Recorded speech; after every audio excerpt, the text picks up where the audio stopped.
జగన్ పాలన ఎలా ఉంది? బాగుందండి. పథకాలు ఎలా ఉన్నాయి? బాగానే ఉన్నాయండి. పథకాలు పేదల దాకా చేరుతున్నాయా? చేరుతున్నాయండి. చంద్రబాబు ఉన్నప్పుడు ఏమైనా పథకాలు వచ్చాయా? అప్పుడు తక్కువ అండి, ఇంత రాలా. ఇద్దరిలో ఎవరి పాలన బాగుంది? జగన్ పాలన బాగుంది. చంద్రబాబు పాలన ఎందుకు బాగాలేదు? ఏమేమి నెగిటివ్ ఆయనకి? ఏమో నేను చెబుతాను, దానికి కొంత పొత్తులని అని కొంత మైనస్ ఉంటుంది. ఇదైతే డోర్ డోర్డి వాలంటీర్ల ద్వారా పెన్షన్లు కానీ మంచి కానీ అందరికీ అందుతున్నాయి. అంతకుముందు అయితే పంచాయతీలకు వెళ్ళి ఇబ్బందులు పడ్డారు చంద్రబాబు నాయుడు పాలనలో, చాలా రాలా. అదే జగన్ పాలన వాలంటీర్ ద్వారా ప్రతి ఇంటికి వస్తుందా రాదనేది కొద్దిగా ఇబ్బంది పడకుండా అందరికీ బాగుంటుంది. చేస్తున్నారు. బాగుంది, పరిపాలన బాగుంది. చలపల్లి మండలం మాది కృష్ణా జిల్లా పుచ్చగడ్డ గ్రామం నుంచి వచ్చాము మేము. పరిపాలన పథకాలు కూడా బాగున్నాయి, సంక్షేమ పథకాలు అందుతున్నాయి మాకు.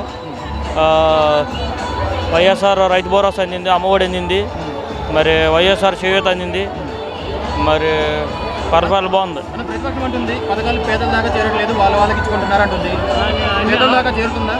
చేరింది.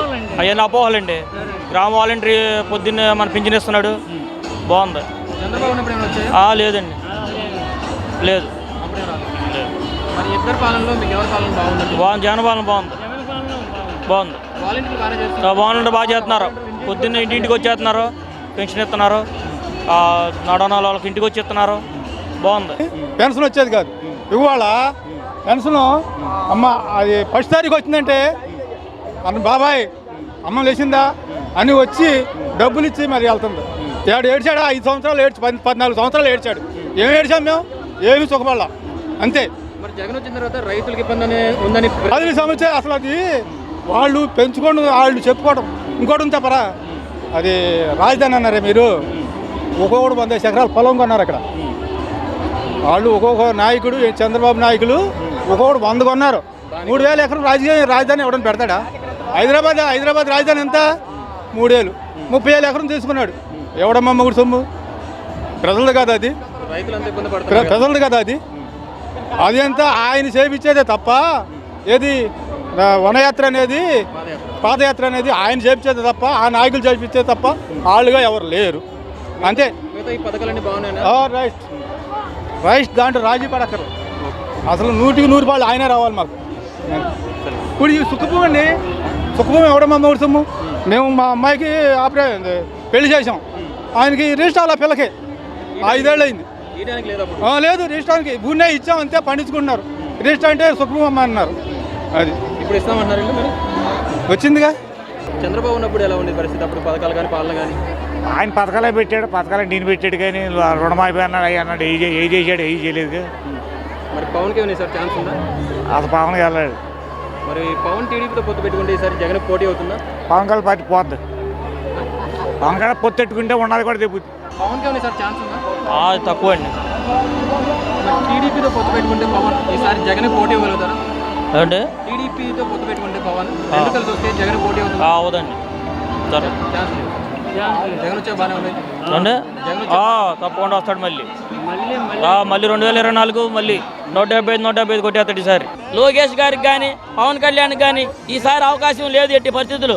మా నియోజకవర్గం మాత్రం అవకాశం లేదు.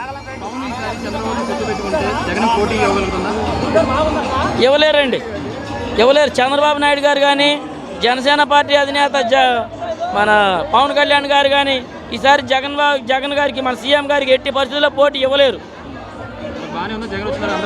అద్భుతం అండి జగన్ గారి పరిపాలన, అద్భుతం. పేదల దాకా చేరట్లేదు, వాళ్ళకి ఇచ్చుకున్నాను లేదని ఉట్టిదేనండి, ఉట్టి మాట. అది మాత్రం ప్రతిపక్షాలు, మన చంద్రబాబు నాయుడు ఏదో గిట్టని వాళ్ళు అనే మాటలే తప్ప ఈ పథకాలన్నీ ప్రతి ఒక్క పేదవాడికి అందుతున్నాయి అండి. గడప గడపకి వెళ్ళి అందుతున్నాయి. లేదు, ఎక్కువగా పెట్టలేదండి. అమ్మఒడి ద్వారా చిన్నపిల్లలకి ఇచ్చారు. తర్వాత జగనన్న విద్యా దీవెన ద్వారా, జగనన్న వసతి దీవెన ద్వారా కాలేజీ స్టూడెంట్లకి ఇచ్చారు, పిల్లలకి ఇచ్చారు, తల్లులకి ఇచ్చారు. అంటే పెద్దవారికి 45 సంవత్సరాల నుండి 60 సంవత్సరాల వరకు వాళ్ళు ముసలు ఉంటారు కాబట్టి వాళ్ళు ఎలాంటి పని చేసుకోలేరు కాబట్టి వాళ్ళకి చేయూతనిచ్చి వాళ్ళకి ఆసరా ఇచ్చారు. 60 సంవత్సరాలు దాటిన వాళ్ళకి పెన్షన్ ఇచ్చారు. మరి కలుగీత కార్మికులకు పెన్షన్ ఇచ్చారు. ఎస్సీలకు 50 ఎస్టీలకి 50 సంవత్సరాలకే పెన్షన్ ఇచ్చారు. మరి రజకులకు అంటే క్షత్రియులకు మరియు కళ్ళుగీత కార్మికులకు వృత్తి ఎన్నుకున్న వాళ్ళకి ప్రతి వాళ్ళకు కూడా 50 సంవత్సరాలకే పెన్షన్ ఇస్తాం జరిగింది. మరి తదితర ఈ ఆటో డ్రైవర్లకి చాలామంది ఆటో డ్రైవర్లు అయ్యా మాకు సరైన కిరాయిలు లేవు, బాడిగలు లేవు, ఇబ్బంది పడుతున్నాం అన్న వాళ్ళకి 10,000 రూపాయలు ఊరిని ఉచితంగా ఇచ్చారు. మళ్ళీ బార్బర్లకి, తర్వాత చేనేత వస్త్ర కార్మికులకి, చేనేత వారికి, మరియు అదేవిధంగా టైలర్లకి, తర్వాత ఐరన్ లాండ్రీ వాళ్ళకి ఏ పథకం వదలకుండా ప్రతి ఒక్క పథకం కూడా ఓన్లీ పేదలకి, అంటే అయ్యా మేము ఈ పథకం ద్వారా అంటే ఏదోటి మాకు ఆసరా కల్పించండి, మేము జీవించడానికి ఆసరా లేదు అని ప్రతి ఒక్కళ్ళకు కూడా జగనన్న పథకాల ద్వారా అద్భుతంగా అందరికీ ఆర్థిక సహాయం చేశారు. ఈ పథకాలు దుర్వినియోగం అవుతున్నాయి అన్న మాట అబద్ధం. ఈ పథకాలు ఉన్న వాళ్ళకి కొంతమందికే చేరుతున్నాయి అనేది అబద్ధం. సంపూర్తిగా లేని వాళ్ళకి అందరికీ ఈ పథకాలు ప్రతి ఒక్క గడపకి తాడుతున్నాయి. బాగుంది, పథకాలు ఎలా ఉన్నాయి? బాగున్నాయి. పథకాలు పేదలకు చేరట్లేదు అంటున్నారు. వాలంటీర్లు ఇంటింటి పొందుతున్నారు, పథకాలు రాకపోతే చర్య తీసుకుంటున్నాడు, అన్నీ బాగున్నాయి. వాలంటీర్ వ్యవస్థ బాగుందా? బాగుంది. చంద్రబాబు నాయుడు ఏమైనా వచ్చే పథకాలు? చంద్రబాబు నాయుడు నేను 35 సంవత్సరాలండి, 5 సార్లు ఓటేసాను, 5 సార్లు 3 సార్లు తెలుగుదేశం వచ్చింది. ఏ రోజు కూడా ఒక పేదవారికి లేని వారికి సెంటు భూమి ఇవ్వలేదు. ఇల్లు కట్టిస్తాను అన్నారు, ఇల్లు కట్టించలేదు. ఆయన వచ్చినప్పుడు ఏ పథకం ఇవ్వలేదు. అది కొంతమందికి ఎవరో రికమెండేషన్ ద్వారా పంచాయతీ ప్రెసిడెంట్ గారు, సెక్రటరీ గారు వాళ్ళ చుట్టూ 100 సార్లు తిరిగితే కానీ ఆ పథకాలు ఏదన్నా పెన్షన్ పెట్టుకోవాలంటే అయ్యా ఈ పెన్షన్ ఇంకా ఎలిజిబుల్ కాదు, అర్హుడు కాదు అని, లేదు రేపురా ఎల్లుండిరా అని కనీసం 6 నెలల సంవత్సరాల పాటు పంచాయతీల చుట్టూ తిప్పుకునేవాళ్ళు. ఇవాళ అలా కాకుండా 60 సంవత్సరాల వయసు వచ్చిందంటే చాలు ఆ రోజు నుంచే మొదలుపెట్టి వాలంటీర్లు ఇంటి చుట్టూ తిరిగి మన అప్లికేషన్ వాళ్లే పూర్తి చేసి మన పెన్షన్ వాళ్లే ఇప్పిస్తున్నారు.